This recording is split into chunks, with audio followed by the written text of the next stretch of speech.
Hello and welcome to online data for study benefit for learning. दोस्तों स्वागत है आप सभी का online data for study YouTube channel पर। इस वीडियो में हम बात कर रहे हैं एक बड़ी और लेटेस्ट अपडेट के बारे में जो कि संबंधित है 69,000 शिक्षक भर्ती को लेकर। 69,000 शिक्षक भर्ती को लेकर टोटल कितनी सीटों पर घोटाला हुआ है, इसको लेकर बड़ी और लेटेस्ट जानकारी मैं आप सभी को देने वाला हूं। जहां पे अगर बात की जाए टोटल 18,988 सीटों पर यह घोटाला देखने के लिए मिला है, जिसमें ओबीसी छात्रों को जो 27% आरक्षण मिलना चाहिए था उसकी जगह पे 4% आरक्षण ओबीसी अभ्यर्थियों को देखने के लिए मिला है। तो वहीं दूसरी तरफ बात की जाए 18,988 ओबीसी की कहीं ना कहीं जो कट ऑफ है वो जनरल से ज़्यादा है। साथ ही अगर बात करें एससी अभ्यर्थियों को लेकर भी, तो यहाँ पे एससी अभ्यर्थियों का जो आरक्षण का प्रावधान है जिसके मुताबिक 21% आरक्षण यूपी में मिलता है, उसकी जगह पर सिर्फ 16% आरक्षण देखने के लिए मिला है। और इस मामले पर एक बड़ी और लेटेस्ट अपडेट मैं आप सभी को दूं उससे पहले चैनल को सब्सक्राइब करके बेल आइकन को दबा लें और वीडियो को लाइक कर दें, क्योंकि यहां से आपको रियल ऑथेंटिक जानकारी सबसे पहले दे दी जाती है। सीधे शुरुआत करते हैं मुद्दे की, क्योंकि आप जानते हैं ये मुद्दा काफ़ी ज़्यादा महत्वपूर्ण है और इसको लेकर एक के बाद एक सुनवाइयाँ लगातार कोर्ट में जारी भी हैं। कोर्ट से सुनवाई हो चुकी है लेकिन सरकार में मीटिंगों का दौर जारी है। लेकिन कोर्ट के द्वारा दिए गए फाइनल ऑर्डर के आधार पर अब उत्तर प्रदेश के अंदर इस भर्ती को लेकर एक अलग ही माहौल बन चुका है, क्योंकि अगर बात की जाए तो विपक्षी पार्टियों के माध्यम से भी वर्तमान सरकार के ऊपर लगातार दबाव बनाया जा रहा है। इसी की वजह है कि सीएम योगी लगातार बैठकें कर रहे हैं और लगातार इसके बारे में जानकारी दे रहे हैं। शिक्षा मंत्री के माध्यम से आप सभी के लिए सुबह के वीडियो में मैंने आपको बताया भी था, उनका कहना है कि जो नई चयन सूची और नई मेरिट लिस्ट बनाई जा रही है उस पर डिटेल में जो आप सभी का अध्ययन है उसको करते हुए बनाई जा रही है कि टोटल कितनी सीटों पर घोटाला हुआ है और किस तरीके से आरक्षण की विसंगति हुई है, जिससे कि भविष्य के अंदर कोई और आपको जो विसंगति है वो देखने के लिए ना मिले। अब बात की जा रही थी 69,000 शिक्षक भर्ती के अंदर सबसे बड़ा सवाल था कि आखिर कितनी सीटों पर घोटाला हुआ है। आपको याद होगा 69,000 शिक्षक भर्ती को लेकर जो सबसे पहले आप सभी के सामने आरक्षण को लेकर जानकारी दी गई थी वो पिछड़ा वर्ग आयोग के माध्यम से थी। पिछड़ा वर्ग आयोग ने एक रिपोर्ट जारी की थी जिसको बेसिक शिक्षा विभाग ने नहीं माना था। उन्होंने कहा था कि टोटल 6,800 सीटों का घोटाला हुआ है और ये 6,800 सीटों को लेकर उन्होंने ये कहा था कि बेसिक शिक्षा विभाग इस मामले पर सरकार जल्द से जल्द डिसीजन ले और इन अभ्यर्थियों को नौकरी दे। लेकिन उस समय 2020 के समय पर सरकार ने पिछड़ा वर्ग आयोग की एक भी बात नहीं सुनी थी। उन्होंने सुनवाई के लिए बेसिक शिक्षा अधिकारियों को बुलाया, बेसिक शिक्षा विभाग के तमाम आला अधिकारियों से वार्ता की, लेकिन सरकार ने नहीं माना। फिर अभ्यर्थी धरना प्रदर्शन करने बैठ गए इको गार्डन में। वहाँ पे अलग अलग राजनीतिक दलों के माध्यम से उनको समर्थन किया गया, कुछ बड़े धरना प्रदर्शन भी हुए। साल 2020-21 के विधानसभा चुनाव के समय सरकार ने इस बात को कंसीडर कर लिया कि 69,000 में घोटाला हुआ है, 6,800 का चयन सूची जारी कर दी। लेकिन उसके बाद एक नई चीज़ आपको देखने के लिए मिली 19,000 सीटों के घोटाले के बारे में। बहुत सारे अभ्यर्थी मुझसे भी कहते हैं कि सर आप ये बताइए कि टोटल सीटों पे कितनों पे घोटाला हुआ है। देखो ये बात आप भी जानते हैं, हम भी जानते हैं कि जब 69,000 की चयन सूची आई थी तो उसमें सभी अभ्यर्थियों के टोटल जो नंबर हैं वो नहीं दिए गए थे कि सुपर टीईटी में कितने नंबर हैं, उसके आधार पर उनका एकेडमिक कितना बन रहा है या उनका टोटल गुणांक कितना बन रहा है, किस कैटेगरी से वो आते हैं, किस कैटेगरी में उनका चयन किया गया है। क्योंकि होता है ना कि वो एक ओबीसी का अभ्यर्थी, एससी का अभ्यर्थी, एसटी का अभ्यर्थी अगर वो किसी रिजर्व कैटेगरी से आता है तो उसका चयन ओवरलैपिंग के थ्रू यूआर की सीट पे किया जाता है। ये एक आम प्रोसेस है जो कि रिजर्वेशन आप सभी को देखने के लिए मिलता है। उसका बेनिफिट तब मिलता है ना जब आप सभी यूआर की कट ऑफ से कम रह जाते हैं। अगर यूआर की कट ऑफ से ज़्यादा है तो आपको रिजर्वेशन की कोई आवश्यकता नहीं पड़ती और सीधे तौर पे आपको नौकरी दे दी जाती है यूआर की सीट पर। अब यहाँ सबसे बड़ा सवाल यही देखने के लिए मिल रहा था कि 69,000 शिक्षक भर्ती के अंदर आखिर कितनी सीटों का घोटाला हुआ है और कितनी सीटें यहाँ अभ्यर्थियों को मिल सकती हैं। अगर बात की जाए ओबीसी एससी वाले अभ्यर्थियों को लेकर तो यहाँ पे जो टोटल घोटाले की जानकारी मैं आपको दे रहा हूँ, एक चीज़ आपको दिखाऊंगा जिसमें मैं आपको बताऊंगा, लेकिन एक चीज़ मैं आपको पूरे तरीके से स्पष्ट कर दूँ कि ये जो आपके सामने 18,988 लिखा हुआ है, आप इसको ये नहीं समझेंगे कि टोटल इतनी सीटें ओबीसी वाले अभ्यर्थियों को मिल जाएंगी। क्यों, मैं आपको उसकी जानकारी दे देता हूँ। क्योंकि यहाँ पे जो आप सभी के सामने लिखा हुआ है कि जो सामान्य वर्ग की कट ऑफ थी 67.11, ये कट ऑफ थी फाइनल। इस कट ऑफ के ऊपर वाले अभ्यर्थी ये जो आपको देखने के लिए मिलते हैं, इनका लगभग डाटा है कि 18,988 ऐसे छात्र हैं जो इस कट ऑफ को पार करते हैं। लेकिन पार करने भर से नौकरी नहीं मिल पाती। या आप ये भी जानते हैं कि वहाँ पर अगर कोई और कैंडिडेट है जिसका नंबर अगर इससे ज़्यादा होता है तो उसको नौकरी मिल जाती है, लेकिन एक अंतिम अभ्यर्थी का कट ऑफ तो यही गया है। तो यहाँ पे इससे ज़्यादा होने से ज़्यादा फर्क नहीं पड़ता है, फ़र्क तब पड़ता है जब ये सभी अभ्यर्थियों का कट ऑफ 67.7 हो, 67 की जगह 68 हो जाए, 69 हो जाए, तब यहाँ पे ये सीटें मिलेंगी। तो इसको आप ये नहीं समझ सकते कि इतनी सीटें उनको मिलने जा रही हैं। ये सिर्फ घोटाले की बात मैं आपको समझाने की कोशिश कर रहा हूँ। अब पहले बात इसी मामले पे कर लेते हैं, फिर आते हैं मुद्दे पर। मेरे पास एक कटिंग है आप सभी को समझाने के लिए बहुत अच्छे तरीके से। अगर आपने अभी तक आरक्षण घोटाले को नहीं समझा है तो यहाँ पे लिखा हुआ है कि मेरिट लिस्ट पर याचिकाकर्ताओं के माध्यम से 3 अहम सवाल किए गए हैं जिनके जवाब अब सरकार को देने हैं। कोर्ट ने इस बात को कंसीडर कर लिया है। आरक्षित वर्ग के अभ्यर्थियों का कहना है कि टोटल 18,988 अभ्यर्थियों को जनरल वर्ग की कट ऑफ जितने मार्क्स प्राप्त किए हैं, लेकिन बावजूद इसके उन्हें आरक्षित वर्ग की लिस्ट में रखा गया है। इसी तरीके से 18,988 पदों पर आरक्षण का घोटाला हुआ है। मैंने आपको अभी स्टार्टिंग में बताया कि यहाँ पे जो अभ्यर्थियों ने कहा था कोर्ट के अंदर कि टोटल ओबीसी में जो अभ्यर्थी चयनित हुए हैं या ओबीसी के जो अभ्यर्थी हैं उनकी संख्या 18,988 है, जो कि इस कट ऑफ को पार करते हैं। अब पार कर लेना और इससे ज़्यादा कट ऑफ में 2 अंतर हैं। क्यों पार? तो ये ऐसे भी हो जाती है कि 67.12 हुआ तो पार हो गया, है ना। अगर किसी का 67.5, 67.6 है तो उन अभ्यर्थियों को तो यहाँ नौकरी मिल जाएगी, यानी कि उन अभ्यर्थियों को तो युवा सीट पर चयनित कर लिया जाएगा। ये चीज़ आपको समझनी है।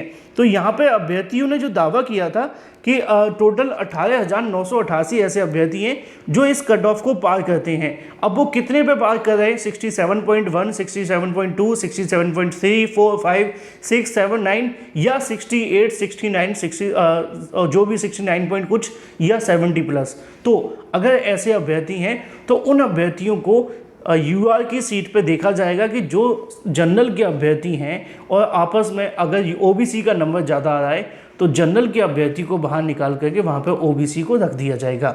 अब बाहर निकालने से मेरा तात्पर्य सिर्फ इतना है कि यूआर कैटेगरी में जो अभ्यर्थी चयनित हो रहे हैं उनको नौकरी से हटाया जाएगा नहीं हटाया जाएगा ये सरकार डिसाइड करेगी। मैं अभी इस पर कुछ नहीं कह सकता, ठीक है ना। तो ये बात पहली चीज़ कन्फर्म हो जाती है कि टोटल 18,988 सीटों पर घोटाला हुआ है। ऐसा अभ्यर्थियों ने दावा जो किया था वो किस लिए किया था? क्योंकि ये 67.11 की कट ऑफ से ज़्यादा जा रहे थे ये अभ्यर्थी। ओके, आगे सुनिए। आगे लिखा हुआ है कि ओबीसी वर्ग में 27% की जगह पर सिर्फ 3.86 के समथिंग आरक्षण मिला है।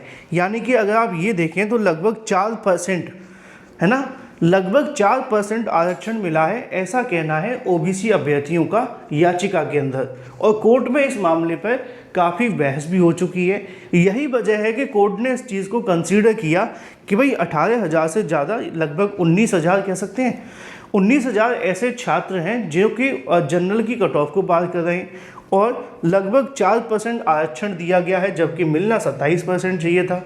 क्यों नहीं मिल पाया? क्योंकि ओवरलैपिंग की वजह से। मैंने एक वीडियो में आपको बताया भी था कि जो कैंडिडेट जनरल की कट ऑफ को पार करते हैं तो उनको यूआर की सीट पे चयनित किया जाता है आमतौर पर, ठीक है ना। अगर वहाँ पर एकल आरक्षण फॉलो नहीं किया जाता है, अगर एकल आरक्षण फॉलो किया जाता है तो उनको ओबीसी में कर दिया जाता है। अब सिंगल बेंच ने ये आदेश दिया था कि एकल आरक्षण का ही लाभ मिलेगा, लेकिन बाद में डबल बेंच ने इस आदेश को पलट दिया, मॉडिफाई कर दिया, ये कहते हुए कि जो अभ्यर्थी जनरल की कट ऑफ पार करे उसको यूआर की सीट दे दो, बस इतना ही, ठीक है। तो इसके आधार पर यूआर में जो चयनित जनरल अभ्यर्थी हैं उनकी नौकरी खतरे में है।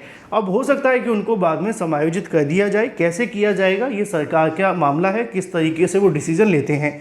अब ये तो कंफर्म हो गया कि इसमें 3.86 के आरक्षण जो मिला है अभ्यर्थियों को, जो दावा किया है, इसको लेकर सरकार अब विचार कर रही है और विचार करने के बाद वो डिसाइड करेंगे क्या ये 27% जो आरक्षण मिलना चाहिए था कि सिर्फ 4% दिया गया है। अगर ऐसा हुआ है तो बड़ी संख्या में अभ्यर्थी बाहर हो जाएंगे, जैसा कि मैंने आपको स्टार्टिंग में कहा कि 18,988 सीटों को लेकर अभ्यर्थियों ने दावा किया है।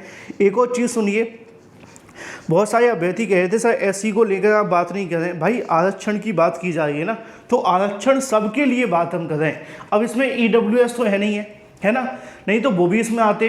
तो आरक्षण का मतलब होता है कि सभी आरक्षण, चाहे वो ओबीसी हो, एससी हो, एसटी हो, पीएच हो, फ्रीडम फाइटर हो, या वो एक अभ्यर्थी जो आरक्षण श्रेणी से आता है, वो सभी की बात कर रहे हैं, किसी का नाम नहीं लिया गया। तो ऐसा ना सोचे कि हम आपकी बात ही नहीं कर रहे हैं, बात हम कर रहे हैं, लेकिन इस पे सरकार डिसाइड कर रही है कि किस तरीके से आरक्षण मिलना है। अब यहाँ पे एससी अभ्यर्थियों का कहना ये है कि उनको 21% आरक्षण मिलना चाहिए था संविधानों के नियमों के अनुसार, जबकि उनको इस वैकेंसी में 16.2% आरक्षण मिला है, यानी कि 23% अभी ओबीसी का कहीं ना कहीं बचा हुआ है, ऐसा कहना है, और तकरीबन 5% आरक्षण एससी अभ्यर्थियों का बचा हुआ है। और इसी आरक्षण को लेकर हाईकोर्ट के माध्यम से आदेश दिया गया है कि जो भी ओबीसी एससी के अभ्यर्थी हैं या किसी भी आरक्षित श्रेणी से आते हैं, अगर उनको जनरल की कट ऑफ ज़्यादा होने के बाद भी वहाँ पर एक जनरल का अभ्यर्थी की कट ऑफ कम होती है, उसको चयनित किया गया है, तो उसकी जगह पर ओबीसी और एससी या एसटी या किसी भी आरक्षित वर्ग के अभ्यर्थी का चयन होना चाहिए, क्योंकि उसने जनरल की कट ऑफ पार की है, और उससे कम नंबर वाला अभ्यर्थी अगर आपने चयनित किया है तो उसको बाहर कर दिया जाए, यही आदेश दिया है। अब आप कहेंगे सर ये बातें इतने अच्छे तरीके से आप स्पष्ट कर रहे हैं, तो ये आज से पहले क्यों नहीं हो पाई? क्योंकि 4 साल हो चुके हैं भर्ती को, हुई तो थी, अभ्यर्थियों ने कोर्ट में याचिकाएं लगाई थी, लेकिन सरकार ने सुना नहीं था। जैसे कि पिछड़ा वर्ग आयोग की 2 साल तक नहीं सुनी, बाद में सुननी पड़ी, ऐसे ही इसकी देखने के लिए मिली। इसको लेकर अभ्यर्थी सिंगल बेंच में गई, वहाँ पर भी ऐसा हुआ। राजनीतिक दलों के माध्यम से आरोप लगवाया गया, लेकिन सरकार ने जवाब क्या दिया था वो भी आप सुनिए। उनका कहना था, योगी सरकार का, विधानसभा के अंदर दिया था, आज नहीं, लगभग कह सकते हैं कुछ महीने पहले। इसमें उन्होंने कहा था कि यूपी सरकार के संसदीय कार्य मंत्री सुरेश खन्ना ने विधानसभा में कहा था कि 69,000 शिक्षक भर्ती में 31,228 अभ्यर्थी ओबीसी वर्ग से चयनित हुए हैं। इनमें 12,360 आरक्षित पदों पर, जबकि 18,598 मेरिट के आधार पर चयनित हुए हैं। ऐसा कहना था अभ्यर्थियों का, मतलब माफ़ कीजिए, विधानसभा के अंदर संसदीय कार्य मंत्री सुरेश खन्ना जी का। अब सरकार यहाँ पे ये दिखाना चाहती थी कि 69,000 शिक्षक भर्ती के अंदर तकरीबन 50% सीटों पर, ऑलमोस्ट कह सकते हैं 50% सीटों पर यहाँ पे ओबीसी अभ्यर्थियों का चयन हुआ है। लेकिन मैंने कल एक कट ऑफ को लेकर वीडियो बनाया था, उसमें आपको दिखाया था कि इसमें ओबीसी में जो 60-65 पे क्वालिफाई होने वाले 60% पे ओबीसी अभ्यर्थियों का डाटा है, लगभग 90,000 अभ्यर्थी पास हुए हैं, यानी कि 90% अभ्यर्थियों ने 69,000 शिक्षक भर्ती में 60% नंबर लेकर के आए हैं। तो इसका मतलब ये बिल्कुल भी नहीं था कि 30,000 को नौकरी मिली या 32,000 को नौकरी, उन सभी को मिलनी चाहिए थी जो कट ऑफ को पार करने वाले थे। अब कट ऑफ को कितने ने पार किया, उस पर ओबीसी अभ्यर्थियों का दावा ये है कि जो 31,228 को नौकरी मिल गई है, इसके अलावा 18,988 और अभ्यर्थी हैं जो इस कट ऑफ को पार करते हैं। एससी अभ्यर्थियों का भी दावा है कि तकरीबन उनको 4% आरक्षण और मिलना चाहिए, तब जाकर के चयन सूची बननी चाहिए। अब यहाँ पर एक चीज़ तो क्लियर हो चुकी है, यहाँ पे आप देखिए, अभ्यर्थियों का कहना है कि सरकार अगर आरक्षण नियमों का पालन करती तो 48 से 50,000 भर्ती में आरक्षित वर्ग के अभ्यर्थियों की नौकरी मिलती, ऐसा अभ्यर्थियों ने हाईकोर्ट में कहा था। और ये डाटा मैं भी आपको दे रहा हूँ उसी के आधार पे, क्योंकि अगर देखा जाए 32,000 पहले नौकरी पा चुके हैं और 18,000 और हो गए तो 50,000 तो वैसे ही हो गए। इलाहाबाद हाईकोर्ट ने खामियां पाई और अब नियमों के आधार पर मेरिट लिस्ट दोबारा बनाने को कहा है। इस फैसले को 4 साल से नौकरी कर रहे हजारों शिक्षक प्रभावित होंगे। हालांकि सरकार ने अभी उनके लिए ये कहा है कि वो विचार करेंगे, और विचार करने के बाद में इस पर पॉलिसी बनाने को लेकर तैयारी की जा रही है। अब वो पॉलिसी क्या होगी, किस तरीके से होगी, ये बाद में डिसाइड होगा। लेकिन जो 69,000 शिक्षक भर्ती में जो मेन आरक्षण का विवाद है वो ये है, जो मैंने आपको एक एक करके समझा दिया है। ओबीसी के लिए लगभग 19,000 सीटों का घोटाला माना गया है, क्योंकि इतनी सीटें ओबीसी को मिलनी चाहिए थी, ऐसा उन्होंने कहा है। रही बात 27% आरक्षण की जगह उन्होंने कहा है कि सिर्फ 4% मिला है, और एससी को तकरीबन 21% की जगह 16% मिला है। तो कुल मिलाकर के देखा जाए तो अब 69,000 शिक्षक भर्ती में जो नई चयन सूची जारी होगी, उसमें देखना दिलचस्प होगा कि कितने सीटों पर सरकार घोटाले को मानती है, क्योंकि 6,800 को लेकर सरकार ने पहले कंसीड कंसीडर तो किया था, लेकिन अब जो अभ्यर्थियों ने डाटा पेश किया है उसके मुताबिक क्या वो 6800 को ही मानेंगे या उसमें सीटों की संख्या बढ़ेगी, क्योंकि आरक्षण तो अलग अलग अभ्यर्थियों का प्रभावित हुआ है, चाहे वो पीएच कैटेगरी से आते हैं, ओबीसी से आते हैं या एससी कैटेगरी से आते हैं। इन सभी के कहीं ना कहीं आरक्षण में विसंगतियां पाई गई हैं। यही वजह है कि कोर्ट के माध्यम से इस मामले पर अपना फाइनल डिसीजन दिया। तो फिलहाल ये था आरक्षण को लेकर पूरा का पूरा घोटाले की जानकारी कि टोटल कितनी सीटों पर घोटाला हुआ है। आई होप कि आपको बहुत सारी चीज़ें इससे क्लियर हुई होंगी। अगर 100% आपकी चीज़ें स्पष्ट हो गई तो इस वीडियो को लाइक कर दें और शेयर कर दें। चैनल को सब्सक्राइब करके बेल आइकन को दबा लें। Thank you for watching this video.